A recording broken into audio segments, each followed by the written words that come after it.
Hey, what's going on, everybody? This is Lavish T. Williams, and I'm sitting alongside my guy, Big Sale, FHO. What's going on, Sale? Say, man, it's a pleasure to be here. Pleasure to have you in the A, man. What's going on, man? Oh man, I can tell you, I can tell you, being down south right now is feeling like Detroit because it is cold. Is this what Detroit feel like This now? is what Detroit feels like. Y'all can have it, player. Hey, you see, I got a jacket on. You out here, t-shirt, Shorts, man. This is my t-shirt, regular shorts. time, man. This is my regular time, man.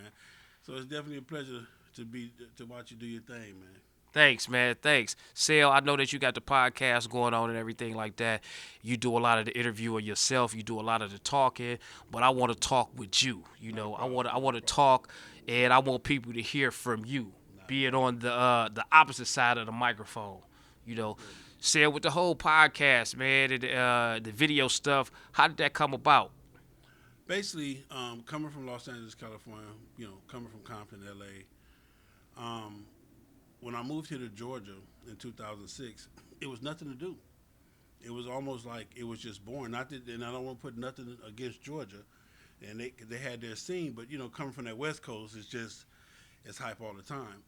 So God just blessed me with the gift of just say, hey man, let's promote the races and start recording. At that time, the cell phone came out where you could record and go live on Facebook and all of that, and it just really started from there. I started with a cell phone. Okay, and I know you from Cali. So I know being from California, the car culture and the bike culture, hey, it's in your blood. Yeah. How long have you been in the motorcycle world?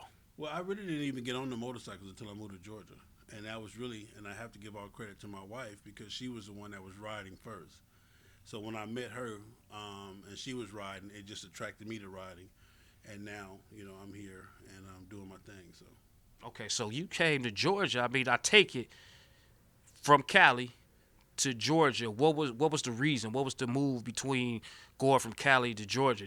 I take it you didn't know anybody from here. no, coming to Georgia for me was a new start. I had been in California, growing up in the streets of LA and Compton and the whole 9 yards, and just getting in trouble. I ended up doing 15 years in prison over three different stretches, and I just knew I knew I was a better dude. I knew it was something better for me, and LA is a distraction, bro. The homies and the lifestyle and all that. So a buddy of mine that I used to work for, Golden Touch Upholstery in LA, had moved out here and started his business.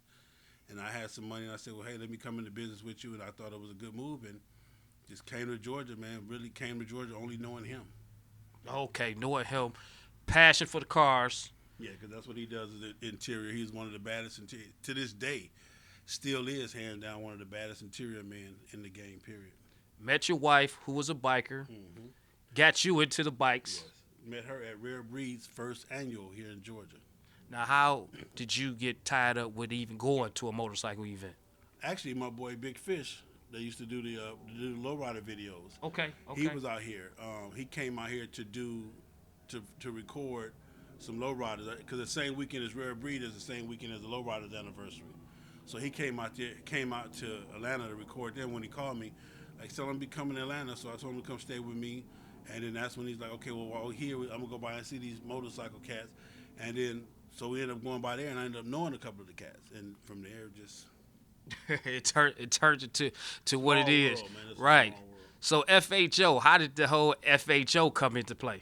So FHO stands for Fast Harleys Only, and it was for when we first started FHO. It was to say, hey, we're gonna come out and have some fun. We're gonna do some racing, but you at least had to think you had a fast Harley. You Okay. know what I'm saying? Since then, Fast Harleys Only has turned into a brand that means so much more than just having a fast Harley. Like for me now, fast. If you break down fast for me is an acronym where in life you have to be moving fast. You can't sit still and wait on nothing. You can't be slow because everything gonna run around you. So that's the fast. Harleys represents the American brand, supposed to be the top of the echelon, the big dog of the motorcycle, and it only means that I can only care about me and mind my own business in order to achieve, greatness. I can't really too much be worried about what you're doing in the lane you in. I got to be worried about my lane, my own. So Fast Harleys Only is what it is now. So Okay. Then I see, and I could be wrong, but I think I'm right. But you can correct the wording. You're a motorcycle promoter a show host? I do a little bit of everything. I don't even know what category really. You just Yeah. yeah, because it's a little bit of everything. I mean, my passion for motorcycling is just. I mean, the thing. Sometimes, like I tell people all the time, I wish I had other things to do or another different passion. But I love motorcycling. I ride. I get yonder. I go state to state. I promote parties. I advertise parties. I MC parties. I help plan parties. I help, give ideas and stuff like that too. So it's a little bit of everything. And you do racing. When you talk about racing, you actually promote a race. Don't you have a bring what you brung, run Run, what you brung yeah. event? So what it was called Fast Hard FHO's Run What You Brung, and it was a cry for everybody to just come out and have fun. It really wasn't about really who had the biggest motor and who was the fastest. It would just come out, run what you brung, let's have some fun. The biggest thing about the motorcycle culture is we do way more talking than we do anything. So it's the camaraderie. We call it. I don't know if I can say it, but the smack talking. Yeah, no, Yeah. listen. We are being ourselves. Okay, so Be we call it, free we, with we it. call it talking shit and swallow spit, man. So, and that's really the fun part of the motorcycle set because you're allowed to just have fun, man. I mean, we recite the Dolomite lines and all, where you get, when it's your turn to laugh at somebody, we all laugh, and if they turn to laugh at you, So that's really what it was. So the run what you brung was simply just to say, hey, don't worry about what you got. If it's fast, if you don't think it's fast, just come out and have some fun. So. Yeah, that's cool, man. Then you got an upcoming event that's going on in Florida. Yeah. Let's talk about that. So the Tampa Jamboree is United Bikers UBJ, which is my business partner at the top.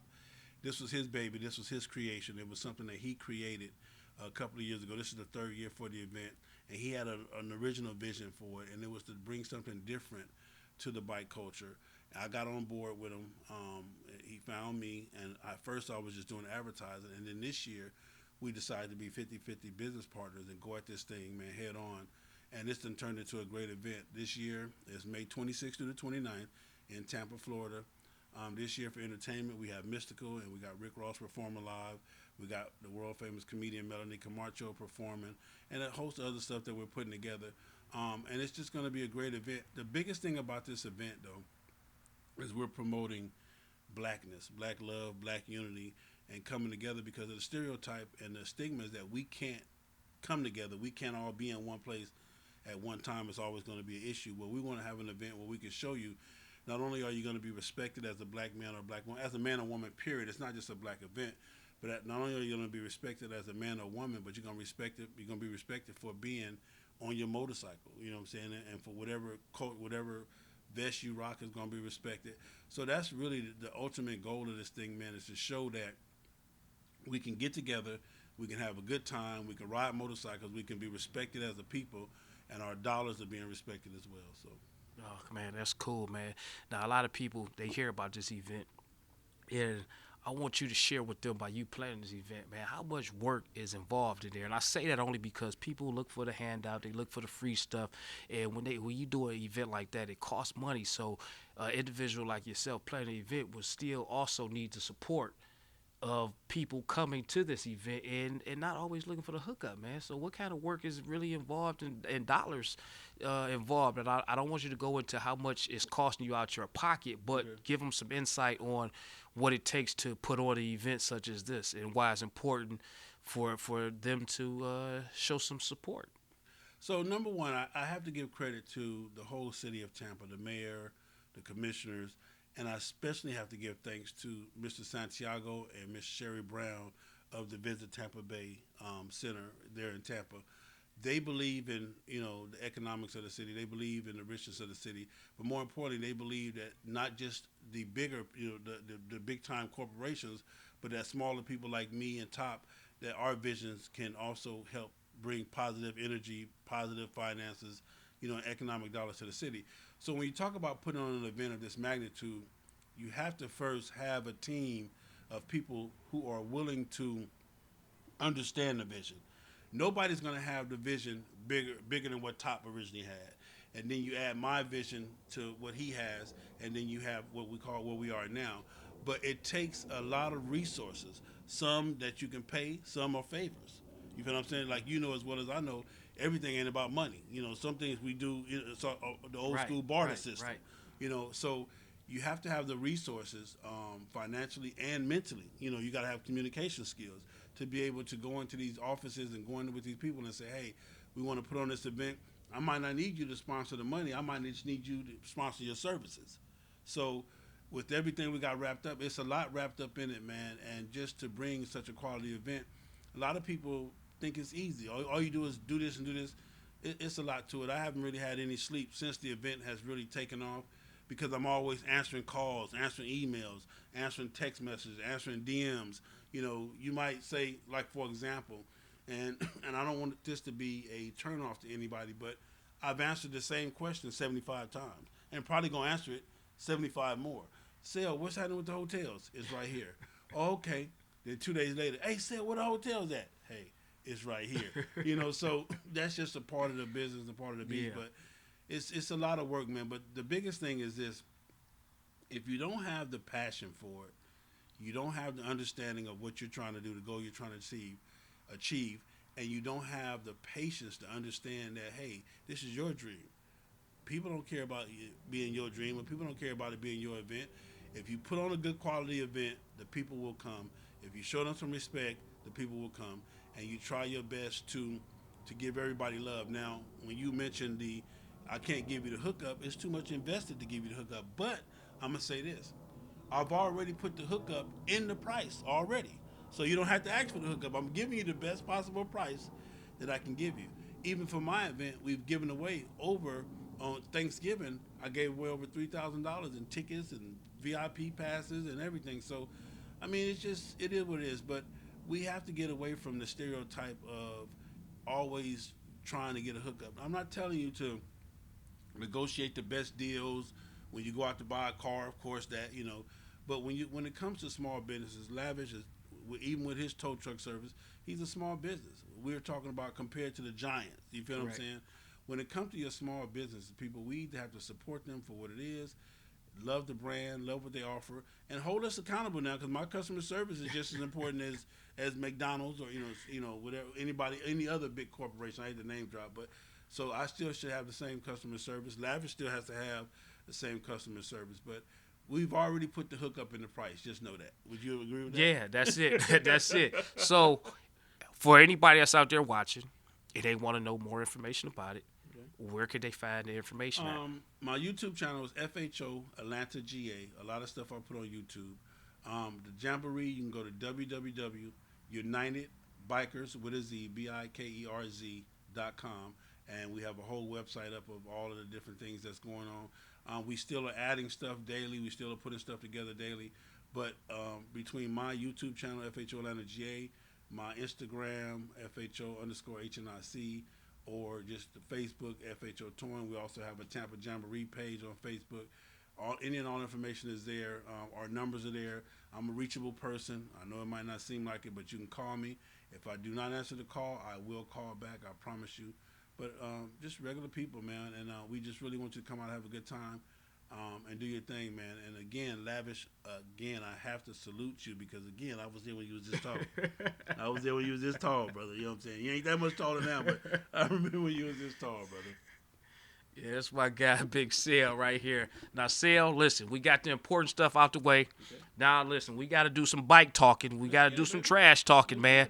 First, I want to go back, man. Listen, you coming out here, man, you meeting a girl, which is your wife. Mm-hmm.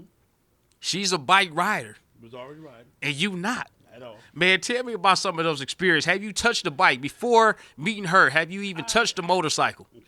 So basically, I probably knew what a motorcycle was. Never had probably ridden one, or maybe if I did, I really don't remember. So my wife really was the inspiration for me riding a bike because back then I used to be their little do boy back then. I used to be the one following them around in the car. They used to throw all their jackets and stuff in my car and all the coolers and the chair, all the stuff that they didn't want to, yeah. And I would just be following them around, just happy to be around. But it was definitely a transition and definitely exciting when once I got a hold to it, and it was just cool, But I started off on a sports bike. Well, actually, all right. So you want the real? Now, I want the real, man. I want the real, All right, real. so my first bike was a scooter. I had A Birdman? it was one of them Italian scooters. It wasn't even a It Birdman. was 150 cc's. Oh man, how big were you at that time? Oh man, so I'm gonna just say this. You remember the scene in Car Wash? You remember? Yeah, that was me. So, and it was. I had to have it registered. I had to have a license. It was 150 cc's, and I had to have it insured because it was actual considered a motorcycle, but it was a scooter, and I used to.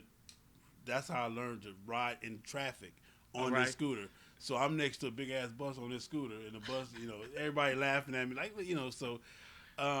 But the funniest thing was, so I'm on my scooter, I'm doing my thing. I got my helmet, I got my whole motorcycle gear on the scooter. Yeah.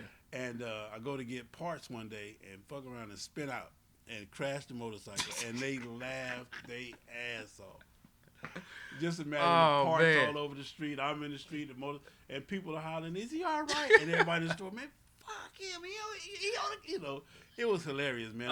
Man. So I ended up wrecking the scooter. The insurance company ended up totaling it out, and from there, I just moved on to I think a Gixxer 1000, and that was because of my man Selfish. His name is Selfish. He used to ride with block burners, and then from there went into a Harley. All right, so I want to take it back. You came. What was your wife riding at this time? At this time, my wife I think she had two bikes. I think she had a CBR 1000, and she had a 1200 Sportster. All right, so she had these cool bikes. Mm-hmm. You got this scooter. Did she go with you? I want to know that. She didn't know me when I had the scooter. She did. She didn't know you when you had the scooter. It would be ugly. Right? Okay, see, that's what I wanted to know. She saw a picture or two, but she I wanted to know was she that cold to let you ride around on the scooter. That's what I wanted to know, man. When I met her, I was strictly in the car. At that time, I had a Dodge Charger, one of the baddest Dodge Chargers out, especially here in Georgia. Lambo doors, sound system, bust the back window out, and all that type of stuff. So. I can't even imagine her seeing me on a scooter. Right. That would have been ugly. So when you learn how to ride the motorcycle, learn the gears and stuff, were you with her at that time? Yes. All right. Yes. So listen, we guys, okay, but I want to be truthful. Go ahead. I want you to be truthful. I got you. Give me some of those man pride moments in the beginning, learning how to ride, knowing that she can outride you. So. Really, that moment of frustration. My wife really never dogged me out. She did? No, but this is what she used to do, though. Let's hear it. Now that you got me thinking about it. What she used to do was she used to pass me off to the slow crowd. You know what I'm saying? So when we would hook up, we would get to the spot, and she would be like, "Well, baby, you need to ride with them because I'm going to ride with the girls." And I didn't, at that time, as long as I'm riding, I didn't trip. But I realized it now, hey, Queen, yeah. She used to pass me off to the slow crowd. Now, I'm going to tell you a story, too, of a girl named Pinky and Storm. They were, at this time, they were Hurricane Biker Girls. And they, everybody had left me. I was on my way home. And they said, we'll take you home. Now, you talking about some riding heifers? Yeah. Oh, my goodness. At this time, Pinky and Storm was not to be messed with. They were the riders. So I'm coming home. And at this time, I'm taking curves in the section. I go so far, lean the bike a little bit, straighten it back up, go around the curve, lean it some more. So I'm taking curves in the section. Pinky and Storm come by me on each side of the bike. I'm talking about they leaning.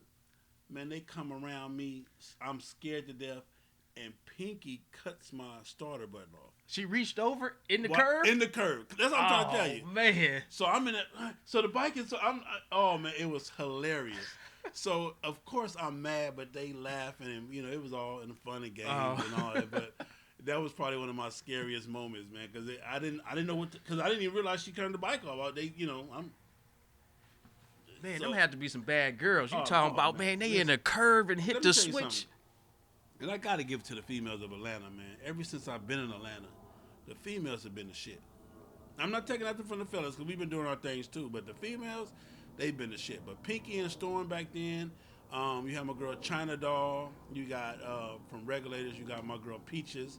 At that time, you had Spicy from, it's period. The females was the shit back then.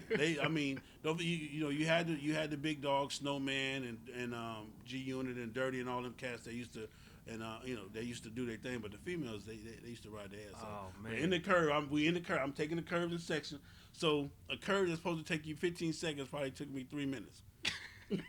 So traffic picked all up, behind honking the horn. I don't give a damn.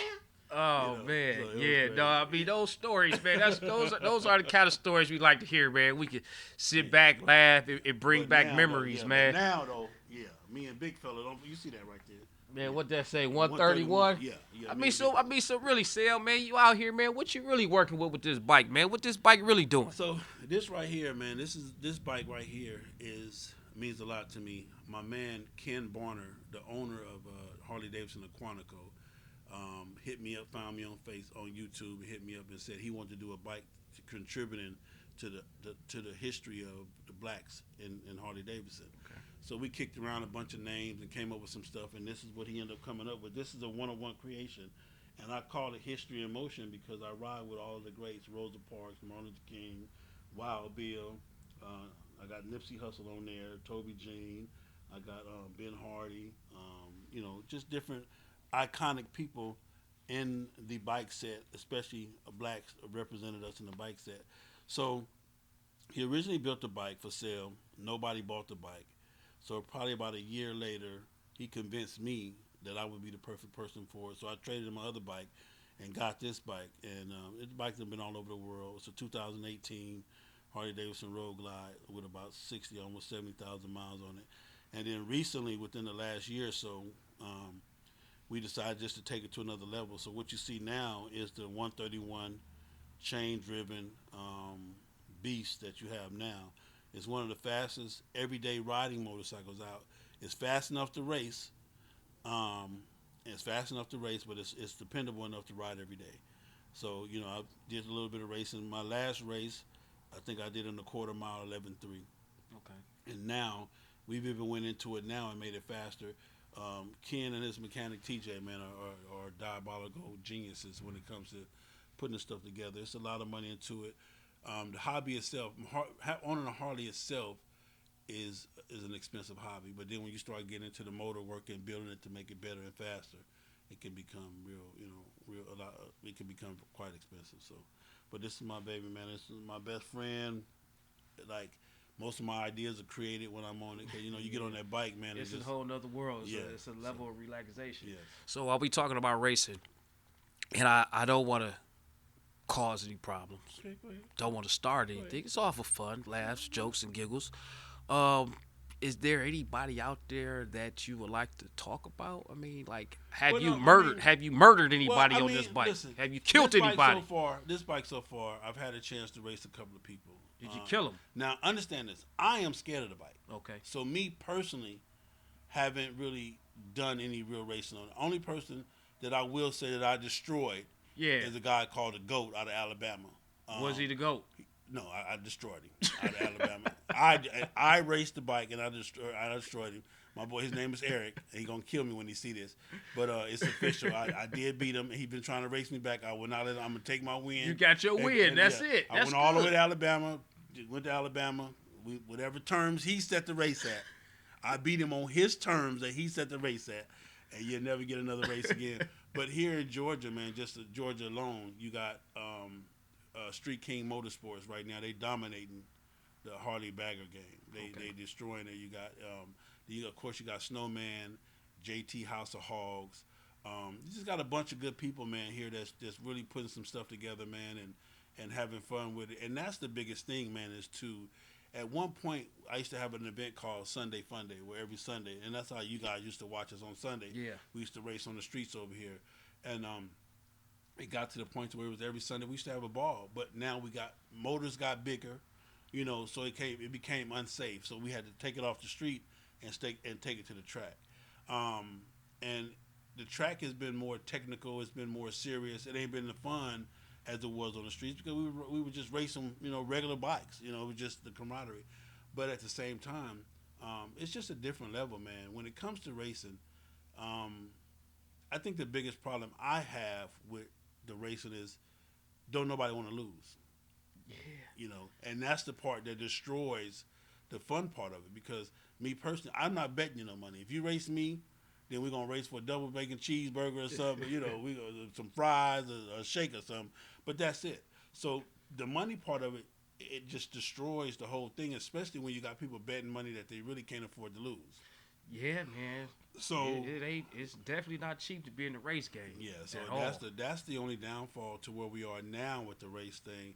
And then other than that, you got all the technical issues, the technical classes.